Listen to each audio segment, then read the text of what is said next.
क्या आपको पता है पहले के समय में जो कंपनी का एनालिसिस होता था ना, वो बिल्कुल बॉन्ड एनालिसिस के जैसे होता था और बेंजामिन ग्राहम भी इसी मेथड को ज्यादा प्रीफर करते थे।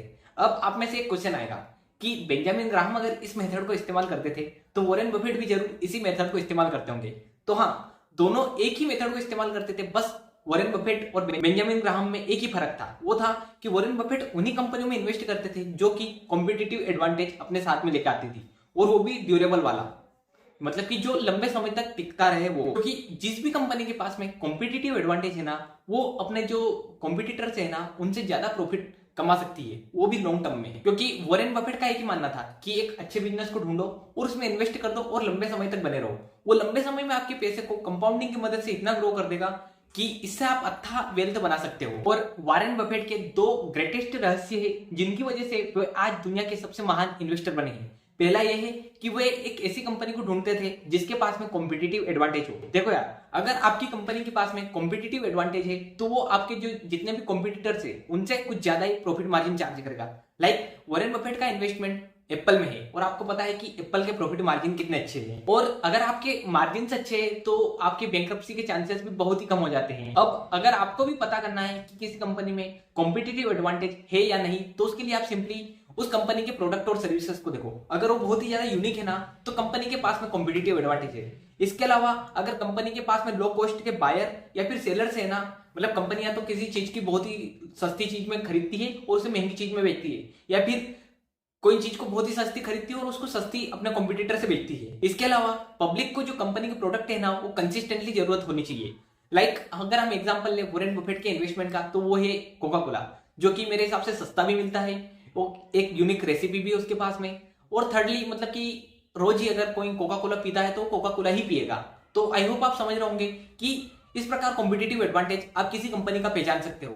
अब देखो यार, कॉम्पिटिटिव एडवांटेज तो हमने पहचान लिया, अब बारी आती है कि उसको आप कैसे वैल्यू करते हो। क्योंकि अगर आपने कुछ ज्यादा ही हाई प्राइस दे दी तो वो बहुत ही ज्यादा वेस्टेज हो जाएगा। क्योंकि फिर मतलब मान लो आपने इन्फोसिस जैसी कंपनियों को जब 2001 के टाइम पे बुल रन चल रहा था, उस समय पर अगर आपने इन्वेस्ट कर लिया होता और 6-7 साल भी अगर आप होल्ड करते ना, तो लिटरली स्टेट्स बताते हैं कि कंपनी ने कुछ भी प्रॉफिट नहीं दिया था, लिटरली कुछ भी प्रॉफिट नहीं दिया था।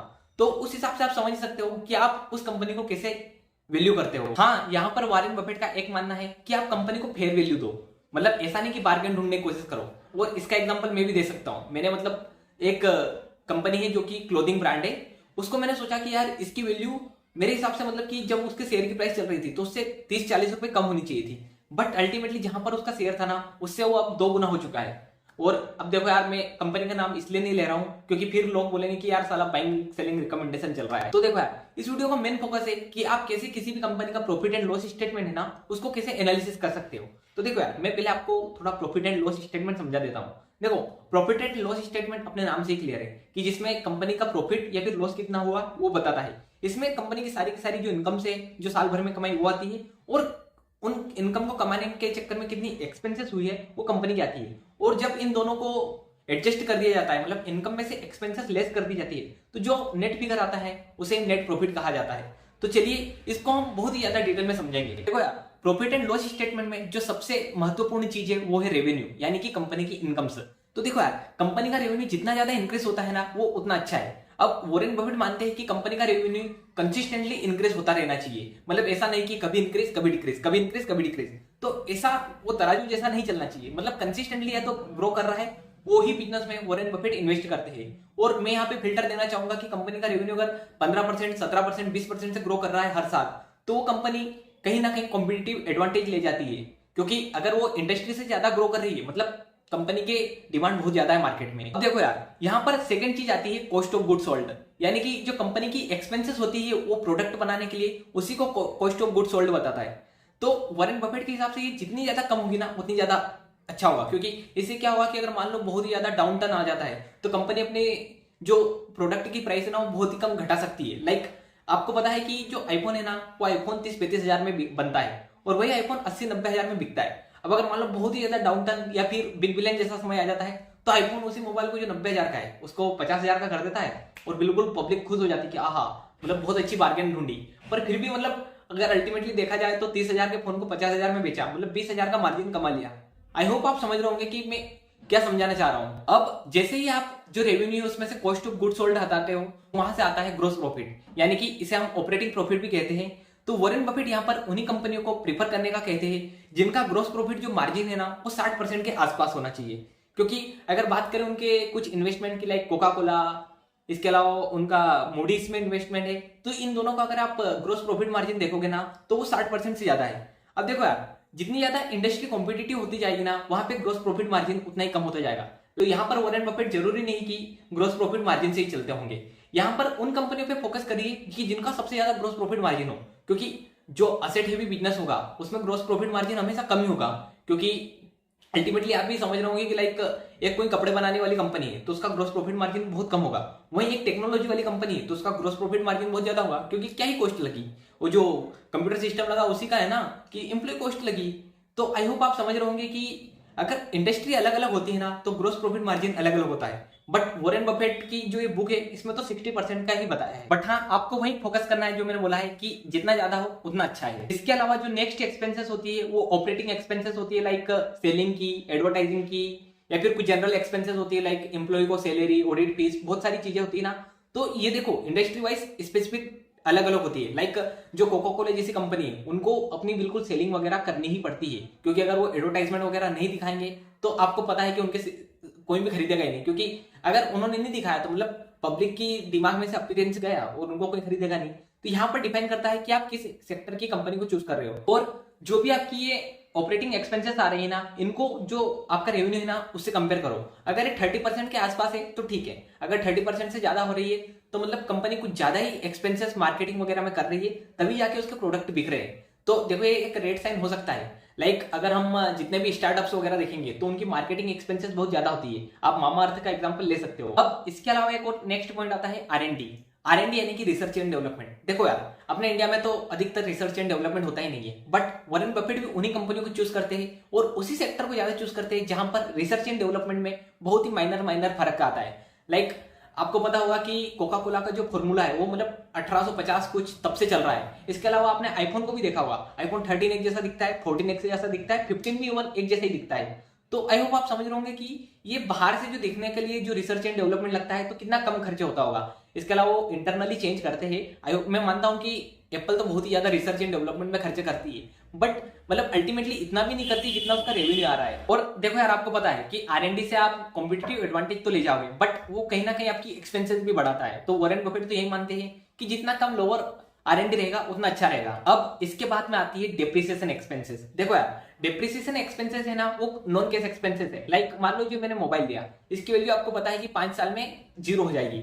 तो हम एक साथ में इसकी वैल्यू को जीरो करने की जगह पर हर साल प्रॉफिट एंड लॉस स्टेटमेंट में इसकी वैल्यू को जो भी एक स्ट्रेट लाइन मेथड या फिर WDV मतलब कि रिटर्न डाउन वैल्यू मेथड है उससे हम वैल्यू कम कर देते हैं। लाइक मेरा मोबाइल मान लो 50,000 का है और इसकी 5 साल की वैल्यू है, तो अपन क्या करेंगे कि हर साल 10-10 हजार कम कर देंगे, ताकि मान लो अगर 5 साल बाद तो मोबाइल लेना ही है तो अल्टीमेटली क्या होगा कि 10-10 हजार कम करेंगे तो हमारे प्रॉफिट एंड लॉस स्टेटमेंट में उसका सही से पिक्चर भी दिखा देगा। और इसके अलावा वो जो रिजर्व बनता रहेगा उससे हम नया मोबाइल ले सकते हैं। तो देखो यार, बहुत सारे लोग तो इसे नॉन कैश एक्सपेंसेस समझते हैं, बट वॉरेन बफेट का अलग ही मानना है। वो समझते हैं कि एक समय बाद में मोबाइल खत्म होगा इसे, तो अल्टीमेटली वो पैसे कहीं ना कहीं वापिस से अगर मेरे को ऐसा ही कंटेंट क्रिएट करना है तो मोबाइल तो लेना ही पड़ेगा ना। तो मतलब कि ये एक तरीके से कैश एक्सपेंसेस ही है। बस आप जो आपकी बाइंग है ना उसको थोड़े समय के लिए होल्ड पे डाल रहे हो, अल्टीमेटली तो आपको एक समय के बाद में खरीदना ही पड़ेगा। तो यहाँ पर भी वॉरेन बफेट का वही मानना है कि जितना कम होगा ना डेप्रिसिएशन उतना ही ज्यादा है कंपनी के लिए। इसके अलावा नेक्स्ट एक्सपेंस आती है वो है इंटरेस्ट एक्सपेंसेस। तो वॉरेन बफेट के अनुसार 15% जो आपका ऑपरेटिंग इनकम आती है उससे ज्यादा आपका इंटरेस्ट इनकम नहीं होना चाहिए, क्योंकि अगर उससे ज्यादा है तो कहीं ना कहीं आप रेड फ्लैग में हो। और मैं भी यही मानता हूं। और अभी मैं आपको बता देता हूं वापस ऑपरेटिंग इनकम क्या होती है। जो आपका मेन रेवेन्यू आता है उससे जो कॉस्ट ऑफ गुड्स सोल्ड हटती है उसी से जो ऑपरेटिंग इनकम आती है उसका 15% होना चाहिए। मान लो आपके बिजनेस की 100 रुपए का रेवेन्यू है, उसकी ऑपरेटिंग कॉस्ट है 30 रुपए, यानी कि बचे 70 रुपए। तो जो 70 रुपए की ऑपरेटिंग इनकम है उसका 15% होता है 7-3-10 रुपए के आसपास, 10-11 रुपए के आसपास। तो अगर आपका इंटरेस्ट इनकम 10-11 रुपए के आसपास है, आप एक हेल्दी कंपनी हो। अन्यथा वॉरेन बफेट और बहुत सारे जो भी इन्वेस्टर है मेन, वो तो यही मानते हैं कि जितने ज्यादा आप डेट से दूर रहोगे उतना अच्छा रहेगा, क्योंकि जब बहुत ही ज्यादा खराब परिस्थिति आती है ना तब डेट आपको रुला देती है। और ये मेरे साथ हो चुका है। मैंने व्यूवर्क में लिटरली डेट देखी थी, उसके बाद में भी इन्वेस्ट किया था और अल्टीमेटली क्या हुआ, कंपनी हो गई बैंकरप्ट। तो भाई साहब, अगर डेट कंपनी में कुछ ज्यादा है ना तो उसको तो बहुत ही ज्यादा अच्छे से अवॉइड करो। उसका मतलब बिल्कुल बोलो ब्लू टिक नो रिप्लाई। इसके अलावा आप में से एक क्वेश्चन आ सकता है कि अरे भाई अदर इनकम भी तो होती है। तो देखो यार, अदर इनकम मतलब कि वो डे टू डे के ऑपरेशन से नहीं आती। लाइक आपने एफडी करवा दी, वहां से इंटरेस्ट आ रहा है, आपको इनकम टैक्स से रिफंड आ गया। मतलब ये क्या है कि कभी कभी होता है, कभी कभी नहीं होता है। तो इनको भी मतलब कि बिल्कुल वो जो आपकी एक्स है ना, जो आपको अब मैसेज कर रही है, उसकी तरह इग्नोर ही करना है। मतलब ब्लू टिक नो रिप्लाई, समझ रहे हो ना? मतलब इसको इग्नोर ही करो, इसको भूल जाओ। बस जब आप बैंक कंपनी का एनालिसिस करो ना, तब अदर इनकम को करो, क्योंकि उनकी अदर इनकम पता है कैसे आती है? कमीशन, ब्रोकरेज, इंश्योरेंस कुछ सेल करी तो उससे। तो मतलब आप समझ रहे हो कि वो एक तरीके से बैंक का कोर बिजनेस ही हो गया है अब, क्योंकि हर बैंक ही इस फील्ड में कूद रही है। तो वहां पर आप अदर इनकम को कंपेयर कर सकते हो। अब जब हमें सारे के सारे ऊपर एडजस्टमेंट कर देंगे, तो यहाँ पे आएगा हमारा अर्निंग बिफोर टैक्स। तो देखो यार, अर्निंग बिफोर टैक्स है ना, वही चीज है कि ये भी कंसिस्टेंटली इंक्रीज होना चाहिए। और मैं तो वही मानता हूँ कि 10-12%, 15% से तो मिनिमम इंक्रीज होना ही चाहिए, क्योंकि जितना ज्यादा रेट से आपका ईबीटी यानी कि अर्निंग बिफोर टैक्स ग्रो होगा, वो उतना ही बताएगा कि कंपनी आखिरकार कैसे ग्रोथ कंपनी है, या फिर मतलब कि वो अब एक स्टेगनेंट पॉइंट पे आ गई है और स्टेबल हो गई है। इसके बाद में हम टैक्स पे कर देते हैं और नेट प्रॉफिट बचता है। तो नेट प्रॉफिट भी कंपनी का अपवर्ड ट्रेंड में ही रहना चाहिए। और हाँ यार, यहाँ पर बहुत सारे लोग ईपीएस के बारे में बोलते हैं, पर वॉरेन बफेट बोलते हैं कि ईपीएस से ज्यादा आप नेट इनकम पर फोकस करो। क्योंकि देखो यार, ईपीएस को छेड़ा जा सकता है। मैं बताऊँ कैसे छेड़ते हैं। ईपीएस मान लो आपकी कंपनी में 100 रुपए की आपकी नेट इनकम हुई, आपकी कंपनी के 100 ही शेयर है, तो आपका कितना हुआ अर्निंग पर शेयर? 1 रुपए, ठीक है। अब कंपनी ने बाईबैक की पॉलिसी ला दी। अब कंपनी के 100 शेयर थे, अब उन्होंने 10% बाईबैक पॉलिसी ला दी, तो कंपनी के शेयर कितने बचे? 90। तो अब 90 को अगर हम 100 से डिवाइड करेंगे, तो अब आपको पता है 1.11 कुछ आएगा। तो आई होप आप समझ गए होंगे कि ईपीएस को हमने कैसे मैनिपुलेट कर दिया, एक ही बार में शेयर बाईबैक या फिर शेयर रिपर्चेस करके। तो ईपीएस भी अगर आप देख रहे हो, तो वो भी कंसिस्टेंटली इंक्रीज होना चाहिए। पर मैंने आपको बता दिया कि इसको छेड़ सकते हैं। और नेट प्रॉफिट मार्जिन है ना, वो कंपनी का 20% तो मिनिमम रहना चाहिए, क्योंकि अगर 20% से कम है तो मतलब कंपनी क्या, वो मतलब कि चवन्नी में खेल रही है। 20%, 15 से 20% भी ठीक है, बट वॉरेन बफेट तो वही 20% वाले हैं, और उनको चाहिए भी 20%, तभी जाके आप कॉम्पिटिटिव कंपनी को ढूंढोगे। वरना वो 10%, 12% पे खेल रही है, तो कॉम्पिटिटिव है ही कहाँ? वो तो बस आपस आपस में ही लड़ रहे हैं। लाइक अगर हम मोबाइल इंडस्ट्री की बात करें, तो एक तरफ एप्पल है जो कि हाई मार्जिन के साथ में गेम खेल रहा है, एक तरफ है Xiaomi, रियलमी, वीवो, ओप्पो, मतलब पता नहीं कितनी कंपनियां हैं, सब कितने मार्जिन पे खेल रही है, 4%, 8%, 7%। तो अल्टीमेटली देखो यार, उससे बेनिफिट कुछ भी नहीं मिलेगा। एक टाइम पर यह होगा कि लोग जैसे जैसे ऑडियंस मैच्योर होगी, वो अब फ्लेक्सी फोन के साथ में जाएगी, और जो छोटे छोटे कॉम्पिटिटर्स है ना, ये जीरो हो जाएंगे। क्योंकि आप भी देख रहे होंगे कि अब इंडिया में भी मार्केट जो मेच्योर हो गया है, अब लोग सोच रहे हैं कि यार एक अच्छा मोबाइल ले लो और बात खत्म। तो आप 40,000, 50,000 अगर बिगाड़ रहे हो, तो आप अच्छे ही मोबाइल के साथ में बिगाड़ोगे। तो यार आई होप आपको प्रॉफिट एंड लॉस स्टेटमेंट को कैसे वॉरेन बफेट की तरह एनालिसिस करना है, ये थोड़ा बहुत समझ में आया होगा। देखो यार, अगर एक बार में समझ में नहीं आया तो वीडियो को वापस देख लेना। फिर भी चलिए मैं कुछ पॉइंट्स है उनको वापस रिपीट कर देता हूँ। देखो, सबसे पहले हमने रेवेन्यू के बारे में बात करी थी, वो कंसिस्टेंटली इंक्रीज होना चाहिए। उसके बाद में हमने ऑपरेटिंग एक्सपेंसेस के बारे में बात करी थी, तो वो कम से कम होनी चाहिए। उसके बाद में हमने जो ग्रोस प्रॉफिट मार्जिन के बारे में बात करी थी, वो भी कंसिस्टेंटली इंक्रीज होना चाहिए, और मिनिमम 60% के आसपास होना चाहिए, या फिर जिस भी इंडस्ट्री में आप ढूंढ रहे हो उसमें वो कंपनी का सबसे हाईएस्ट होना चाहिए।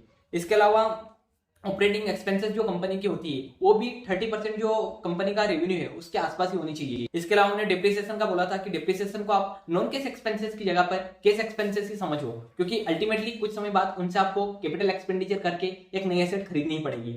इसके बाद में हमने इंटरेस्ट एक्सपेंसेस के बारे में बात करी थी, जिसमें हम बोला था कि 15% जो ऑपरेटिंग प्रॉफिट आता है आपका, उससे कम होनी चाहिए। और उसके बाद में अदर इनकम को मैंने बोला था कि ब्लू टिक नो रिप्लाई, और ईबीटी जो होता है वो कंसिस्टेंटली इंक्रीज होना चाहिए, और नेट इनकम भी कंसिस्टेंटली इंक्रीज होनी चाहिए। सो गाइस, इस वीडियो में बस इतना ही। अगर आपको वीडियो पसंद आया तो वीडियो को लाइक करना, चैनल को सब्सक्राइब करना, और साथ ही एक कमेंट करना कि नेक्स्ट वीडियो किस टॉपिक पर बना सकता हूं।